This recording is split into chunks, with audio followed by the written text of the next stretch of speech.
Welcome back to the channel. In this video I want to go through the Metacritic reviews and just show you that none of this can be good for Ubisoft Massive, or not even just the Division 2, the Division as a franchise. And I just want to state that from my personal opinion, this is not the players' fault. Some players have blown it way out of proportion, and I know that a lot of my videos have been incredibly negative, but I mean, players have taken it way further than I could ever even think of.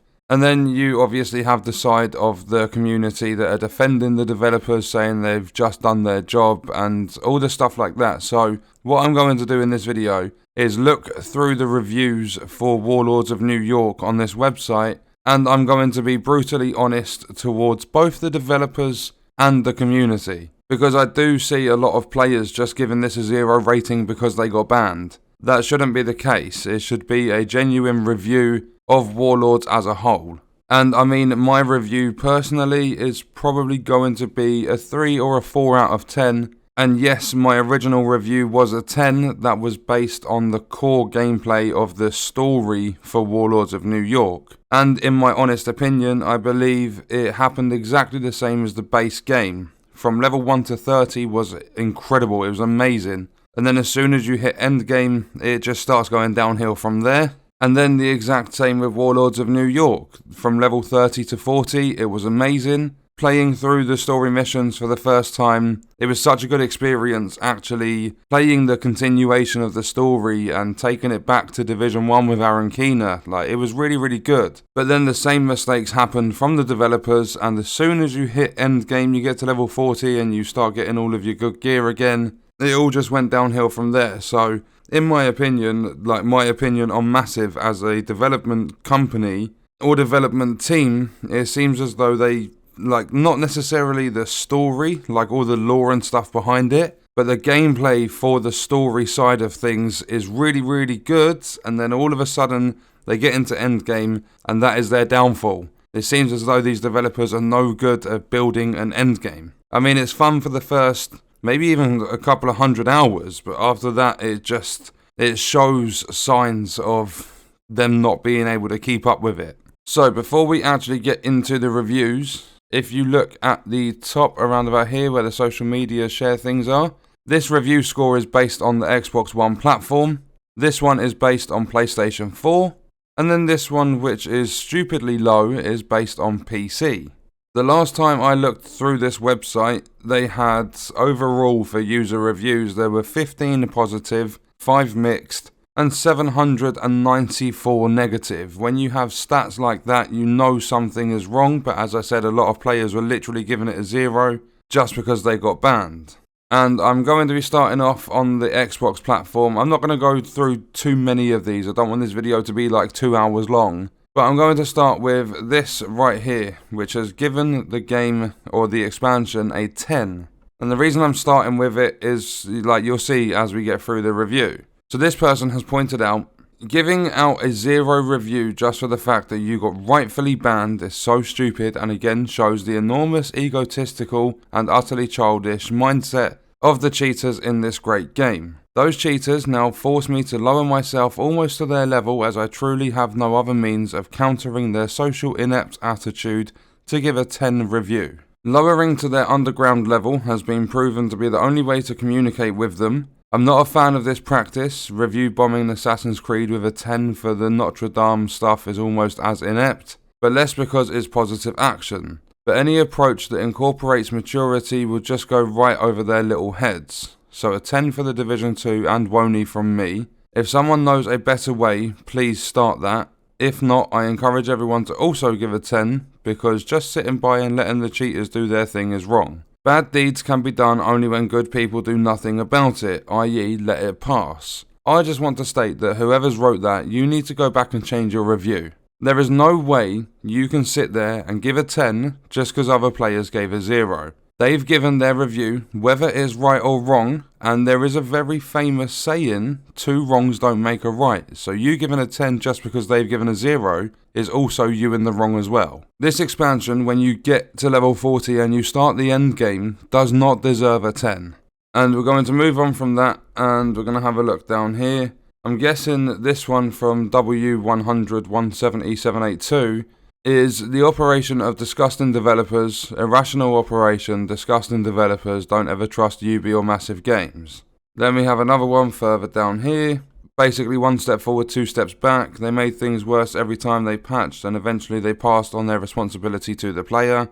Then we have another one here. Looks like Massive totally forgot what happens in the Division. This New York DLC totally destroyed the Division 2. I mean, the spelling's really bad on this one. Now the Division 2 complete became the Division's DLC. Good guns, nerf. Good equipment, nerf. Good skill, nerf. AI, more armor and more health. UAV of infinite bomb, one shot and agent down. Can't fix the bugs, ban the players. Cheaters, safe and sound. Gaming experience sucks. I mean, part of that is right. Every time there is a good gun, good piece of equipment or a good skill, it does get nerfed into the ground. And not only that, if you take a look at PvP right now, none of the talents in the game are working in PvP. There's also a way to give yourself basically infinite armor. You can never die. There's so many glitches and bugs coming back into the game, it's unbelievable. And then you have Don't Feed the Ubisoft Massive Studios, where lazy, self-respecting developers work. This garbage game should be kicked out of Metacritic. And then it's very clear that the developers don't play the game they made. They also punish players for their faults and make the game a ghost town. I would say that's pretty much spot on, besides the fact that some of the developers do play, and I don't know if you would class Hamish as a developer, but he's been playing quite a lot recently, and that's because he teamed up with Wids. He went and joined Wids' clan. He was following them around like a little lost sheep in the dark zone. And not only that, when Hamish was asked how he feels about the bans, he didn't have any side story to it, no full-on explanation. He just said he feels really good about it. And now there is a lot of controversy flying around Hamish, and I defended him on State of the Game, but I'm kind of going back on my word now, because he's gone up 84, well, he did go up 84 shade levels in 2 days. And I know a lot of players will say, yeah, but it's double XP on this week's seasonal event. It's not a full double XP event. It's literally for the first 15 levels. So 69 levels, like 69 shade levels, have been earned in 2 days. Especially having such an important role at the company, hosting the State of the Game every single week. You should not be creating the most controversial things by going and joining the most controversial player of the community. And now we move on to the PS4 side of things, 0.9. Like, you guys can see the ratings. I'm not even going to go through how many are actually negative. It's ridiculous because the PC has over 700 negative for itself now. I don't know the reasoning behind this 10. There's a little bit of an explanation, but it's not in English, so I don't know how to read it. We've got one here, not a good game and do not buy this game. Massive is the worst group. Broken as fuck, tons of glitches, tons of maintenance, up to 5 in 1 week. That's spot on. Tons of negative changes with updates, unbalanced at all, one-shot kill by NPCs, worth $0. Then we have another one down here, massive entertainment, finally destroying the game, and that's just been copy-pasted. Then we've got full of bugs that devs lie, can't fix their game, not much point buying, it's just full of disappointment. I mean, I wouldn't necessarily say it's not worth buying, but if you're going to pay 25 quid just to play through the story of Warlords, then it's not worth it. Because chances are, as soon as you get to the end game, you're going to experience very similar things to the rest of the player base. Then there's another one, it will only waste your money and time, a game made of shit. Don't buy it unless you like to eat shit. Like, some of these reviews are just silly, just outright stupid. Why are you talking about players eating shit if they buy an expansion? It doesn't make any sense. But we'll move on to the PC, and that's going to do it. Like, I've showed you, it's not just me being negative towards the developers. I am literally only negative in my videos when I feel the right to be negative. I'm not just this one big negative Nancy that's always down in the dumps and roasting devs, and I only do it when I feel the need to. So, moving on to PC, this has 1200 ratings apparently, but there's 707 negative. It's got 0.3 user score.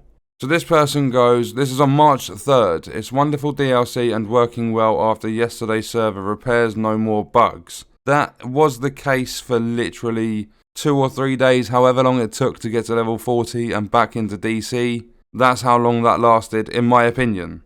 Then we move down, we've got a few foreign language ones, then the Division 2 was a failure, and Ubi's complete lack of understanding of what the players enjoyed and wanted from the first game. This DLC is nothing more than an attempt to tickle some nostalgic feelings, except they imported the same nonsense that made this terrible to begin with. That is pretty much Warlords of New York in a nutshell. They brought Argentina back to get players excited. They had a big sale on the game where you could buy the base game for £2.50, and I was suckered into that myself. They charged 25 quid for the expansion, and now it's just all gone downhill from there.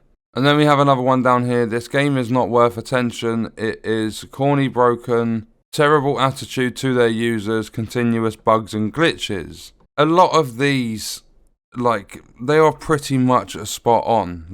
For some reason, I don't know, I want you guys to let me know this in the comments, because we're just about to wrap this video up now. I've been saying to my mates for the last few days that this game is like a brainwash. You buy it and there's just something about it that is incredibly addicting. It's like a drug, if you want to say it that way. You buy the game, you play, let's just say base game, forget Warlords of New York for the time being. You buy the base game, you play through level 1 to 30, and it's a really, really good experience. You get into the end game and it sucks, but there's just something in the game that keeps pulling you back in. And no matter how many times you say you're going to leave the game, you're never going to play it again, you're going to uninstall it, there's just that one thing that can't be pinpointed that just keeps you going. And I've always said this from the release of the game. I don't have a problem with the game. I never have had. I've always had fun on the game. But the developers, with their developing, their lack of, it just makes this game a really bad experience, because, as I've stated, the main story and the leveling system is really good, and then you get to the end game and that's where it sucks. So some of these reviews I do not agree with. Players literally giving it a 0 just because they got banned. I mean, you need to just take the ban on the chin. The bans are over now by the time you see this video,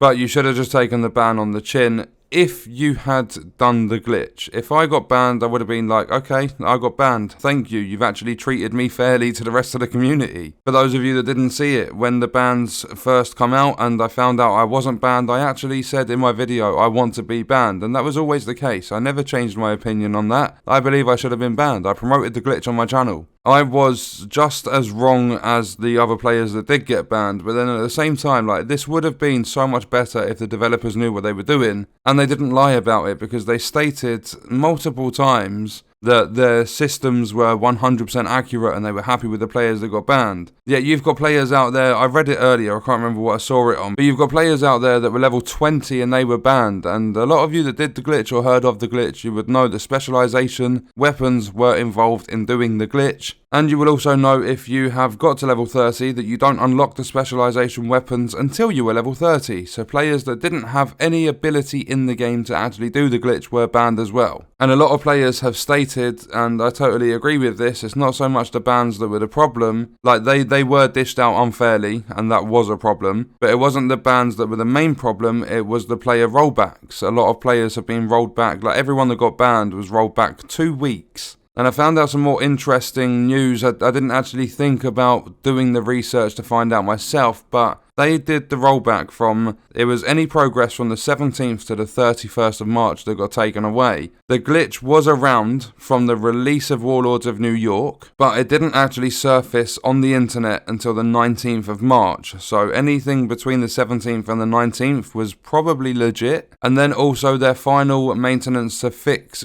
the exploit was on the 27th. So from the 27th to the 31st at least was all legit loot. I can't remember the exact date, but me and my friends actually got bored of using the glitch because it becomes so tedious to do, so we started playing legit a few days before the final fixes were implemented. And then on the day of the bans, they decided to put it back into the game and players are glitching all over again. Which is why I've warned players, do not matchmake internally. If you're going to matchmake, do it out of the game, find a team before you're actually going to group up and play some missions. But not only that, one thing I've heard as well, which makes total sense, is everyone's complaining about the 2-week rollback, when in actual fact it doesn't matter all that much, just because if you think about it, when Warlords of New York was released, every single player in the player base was fully rolled back to the start. But on that note, so the video doesn't last 25 minutes or even longer, I'm going to leave it there. I want to know all of your thoughts and stuff in the comments. I will be back later on today with a discussion of the rollbacks, if they were implemented properly, if the bans have all been lifted, because I do have a feeling that's all going to mess up. And whether it has messed up or it hasn't, I won't actually know for the next hour, because I'm currently recording this an hour before the maintenance is supposed to be over. It might still be delayed at this point. But let me know all of the good stuff in the comments. I hope you guys enjoyed the video. Thank you for watching.